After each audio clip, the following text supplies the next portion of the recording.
Welcome back to grow money with Maran. நம்ம stock மார்க்கெட்டில் இப்போ ஒரு சீரியஸ் வாலட்டிலிட்டி நடந்துகிட்டு இருக்கு. Fear, anxiety, tension. இன்வெஸ்டர்ஸில் எல்லாருக்குமே மிக்ஸ்டு எமோஷன்ஸ் இருக்குது. ஆனால் வெயிட் பண்ணுங்கள், இது ஃபஸ்ட் டைம் இல்லை அண்ட் டெஃபினெட்லி இது லாஸ்ட் டைம் கூட இல்லை. இந்த வீடியோவில் நம்ம பாஸ்ட் மார்க்கெட் கிராஷஸ் பற்றி பேசலாம், அதோட ரெக்கவரி பற்றியும் பேசலாம். அண்ட் மோஸ்ட் இம்பார்ட்டண்ட்லி இன்வெஸ்டர்ஸ் எப்படி ரியாக்ட் பண்ணணுன்றதையும் டீப்பாக நம்ம டிஸ்கஸ் பண்ணலாம். மார்க்கெட் சிச்சுவேஷன் பற்றி உங்களுக்கு பயமும் கன்ஃபியூஸும் இருந்தது அப்படின்னு சொன்னால் கவலைப்பட வேண்டாம். இது உங்கள்கிட்ட இருக்கிற ஒரு பெஸ்ட் ஆப்பர்ச்சுனிட்டியாக இருக்கும். இப்போ குளோபல் மார்க்கெட்டில் கிராஷ் நடந்துகிட்ருக்கு. முக்கியமாக அமெரிக்கா அவங்க பார்ட்னர்ஸோட ட்ரேட் வார் ஸ்டார்ட் பண்ணதுலேருந்து Dow Jones, Nasdaq, Nikkei, Hang Seng எல்லா மேஜர் இண்டிசஸும் 2 நாளில் 10% கிட்டத்தட்ட டவுன் ஆகிருக்கு. இன்வெஸ்டர்ஸ் என்ன நினைக்கிறாங்கன்னா, ரெசெஷன் வருது, யூஎஸில் ப்ராப்ளம் இருந்ததுன்னா ஹோல் வேர்ல்டு எக்கனாமி இம்பேக்ட் ஆகும், இப்படியெல்லாம் ஃபியர் சர்க்குலேட் ஆகுது. இதுதான் மார்க்கெட் கொலாப்ஸ். ஆனால் இது ஒரு யூனிக் ஈவெண்ட் இல்லை. இதே மாதிரி மார்க்கெட் ஃபால்ஸ் நம்ம இதுக்கு முன்னாடியும் பார்த்துருக்கோம். .com bubble 90s, subprime crisis 2008, COVID-19 crash 2020. இது எல்லாமே சேம் பேட்டர்ன் தான். Author Morgan Housel, one of the best financial thinkers, same as எவர்ன்ற ஒரு புக்கில் இன்வெஸ்டர் மைண்ட் செட் சைக்கிள் பற்றி சொல்லியிருக்கிறாரு. ஸோ கவனமாக கேளுங்க.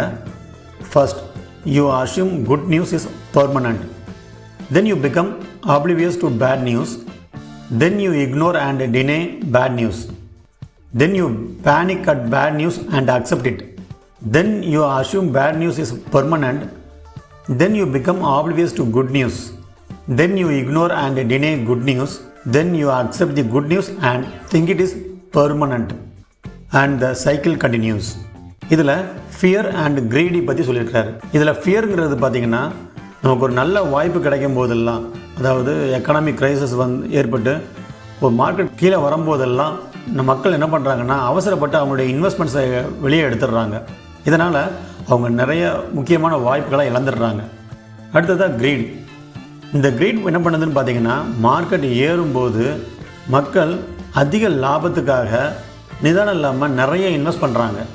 ஸோ இது ஒரு நாளில் பெரிய லாஸ் ஆகிறதுக்கு சான்ஸ் இருக்குது. ஸோ இந்த ரெண்டுமே எப்போதுமே நம்மக்கிட்ட இருக்குதுன்றார். இந்த ஃபியர் அண்ட் கிரீட், இந்த ரெண்டுமே எப்போதுமே நம்மக்கிட்ட இருக்குங்கிறாரு. அதே சுழற்சியிலே நம்மளை வச்சுருக்கணும்னு சொல்கிறாரு. இது உங்கள் மைண்டில் நடக்கிற எமோஷ்னல் ரோலர் கோஸ்டர் பற்றி சொல்லுது. அண்ட் இப்போ நம்ம எல்லோரும் பேட் நியூஸ் இஸ் பர்மனண்ட் ஸ்டேஜில் இருக்கிறோம். ஓகே, இப்போ நம்ம ஹிஸ்ட்ரியை ரிவைண்ட் பண்ணி பார்க்கலாம். ஸோ இதில் நம்ம மேஜரான ஒரு 4 மார்க்கெட் கிராஷஸ் பற்றியும் அது எப்படி ரெக்கவர் ஆச்சுன்றதையும் நம்ம பார்க்கலாம்.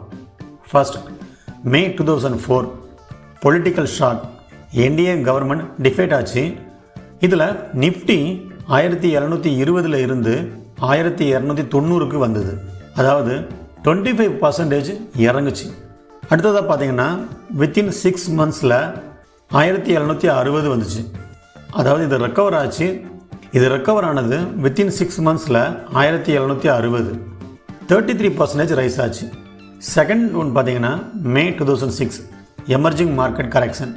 இதில் நிஃப்டி 3557 இருந்து 2597 வந்தது. அதாவது 27% இறங்குச்சு.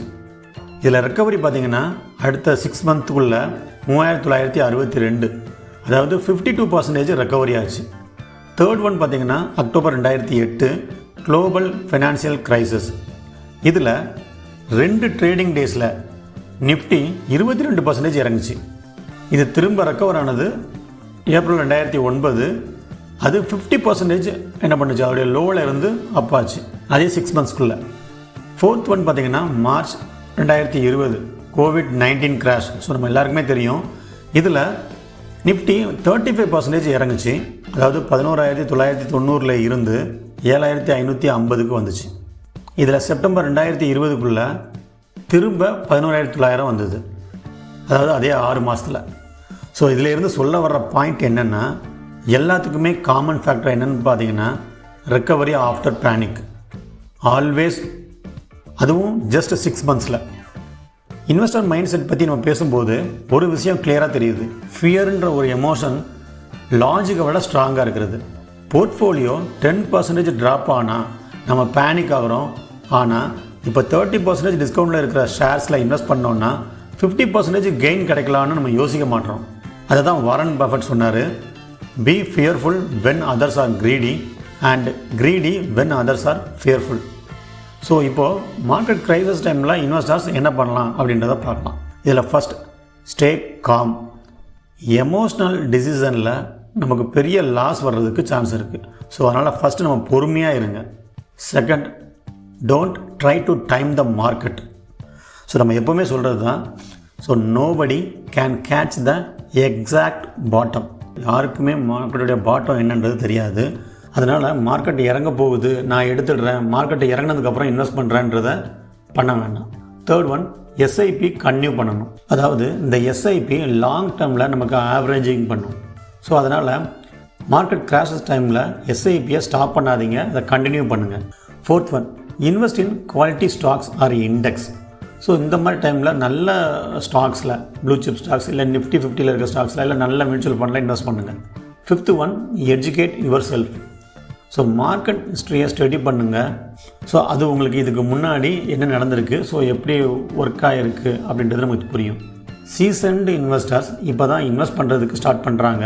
Because they see this is a sale, stocks on sale. So நம்ம எல்லோரும் சீக்கிரமாக மறந்துடுறோம். மார்க்கெட் ரைஸ் ஆனால் இப்போரியா, ஃபால் ஆனால் பேனிக். ஆனால் ஹிஸ்ட்ரி சொல்கிற ஒரு விஷயம் என்ன அப்படின்னா, கரெக்ஷன்ஸ் கிரியேட் ஆப்பர்ச்சுனிட்டிஸ். ஸோ இப்போ நடக்கிற வாலட்டிலிட்டியில் பேனிக் ஆகாதீங்க. அதுக்கு பதிலாக educate yourself, be prepared and invest with discipline. So end of the day markets may be unpredictable in the short term, ஆனால் long term investors always win. Thanks for வாட்சிங். Happy investing.